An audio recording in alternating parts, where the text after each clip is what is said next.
Oh, give it up for David, baby. Give it up for him. Alright. Ooh, very beautiful, very beautiful. I love this audience. This is a very diverse, I don't know why I'm doing it like a Trump cadence, but this is a very beautiful audience, very diverse. Looks like a Spanish textbook, someone would say. I said, wow, como se dice, where's the library? Donde está? I have lots of Spanish voters, actually. Very, good recovery, Wolfgang, okay. But yeah, no, it does make me feel at home.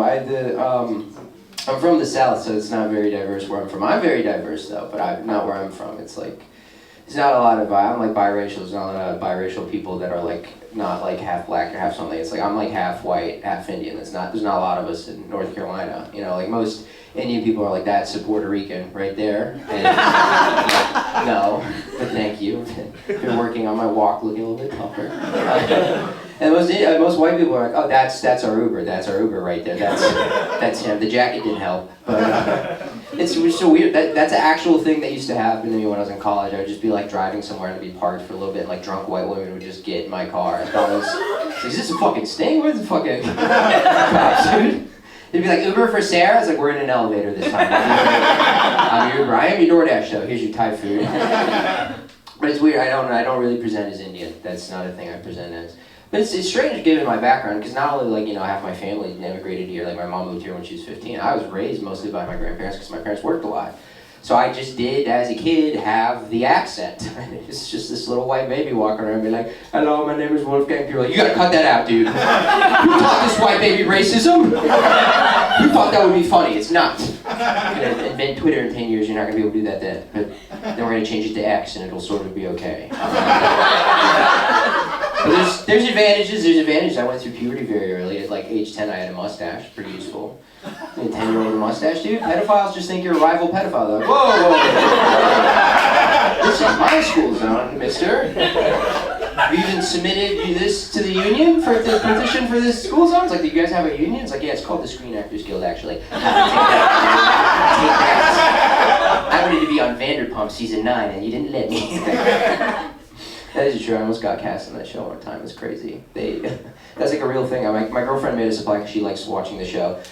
She's white, so she didn't get it, and they wanted to at least figure out what I was over a phone call, so they called me, and they were asking me all these questions. It turns out I was just too boring for the show, which sucks. But they're like, yeah, well, you need to like have worked in restaurants. Like, oh, I've worked in restaurants for like 10 years, you know. I'm like super qualified for this job. I was like, okay, cool. Is there anything we didn't know about? I was like, well, I've really worked in restaurants. I was like, what does that mean? It's like, I'm addicted to cocaine. It's like, I don't know if you've ever watched our show, but you're gonna fit in perfect. And I stopped doing cocaine. They're like, never mind. Cut him.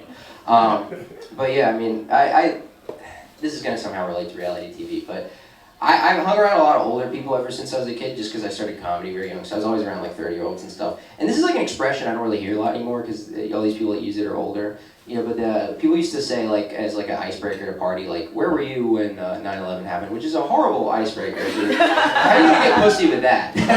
It's an insane fucking three-pointer from behind half court.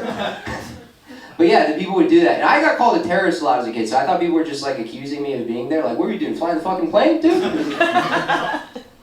But I was too young. I don't really remember when it happened. My version, I guess, of where I was when 9/11 happened is like, where was I when Osama bin Laden was killed? And I was where every guy was my age, 11 to 12 when that happened, is I was watching WWE Extreme Rules. I was watching that. John Cena broke the news to me. It was so awesome. He just came out, I was like, ladies and gentlemen of the United States, we have just caught, apprehended, and neutralized Osama bin Laden. I'm like 12, I'm like, oh my god, John Cena just killed Osama bin Laden. Yeah, do that, The Rock. You can't. You're gay. I was like, oh fuck, I'm 11. I still say that. Fuck. But yeah, that's how I learned about it. My girlfriend learned about it from Andy Cohen. That's how she learned, which is way better. He said it like it was juicy gossip. He's like, oh my god, you guys, we just killed Osama bin Laden. All right. I'm gonna wrap up on something topical. This could sink it. I don't know, but I'm like a very active like opposer to the conflict in Gaza. So like I like watch a lot of that stuff, and I was like really upset when I saw that the guy to protest like lit himself on fire, and I like looked into it because it was like that was like the most selfless act of like, you know, fighting for a cause I'd ever seen. And I looked into it, and I didn't even realize that, like, back in December, even before he did that, a woman outside the Atlanta embassy also did that first. Which is crazy that, like, even in the most extreme act of martyrdom, guys just take a thing a girl said and say it a little bit louder. They're like, free Palestine, or something. I was like, yeah, free Palestine, we'll fucking do it, actually. They're like, wow, put that guy in a book. That's a great idea he had. But they're both heroes, R.I.P. She didn't die, he did die. Guys, we are a little bit better at killing ourselves. But it's just math. Now I'm turning into Jordan Peterson. If you look at the numbers in the mornings. But different cultures are different, and like I broke that news to my friend Frankie. He's a comic too. He's a Mexican guy. And the thing you need to know about a lot of Mexican guys is that they like love Dragon Ball Z. And I was like, dude, can you believe this? This is awful. And then he just sends me a picture of Goku going Super Saiyan. He's like, oh, I think guy looks like Goku right now. I'm like, you can't tell white people. You can't tell white people that. All right, guys, I'm Wolfgang Hunter. Give it up to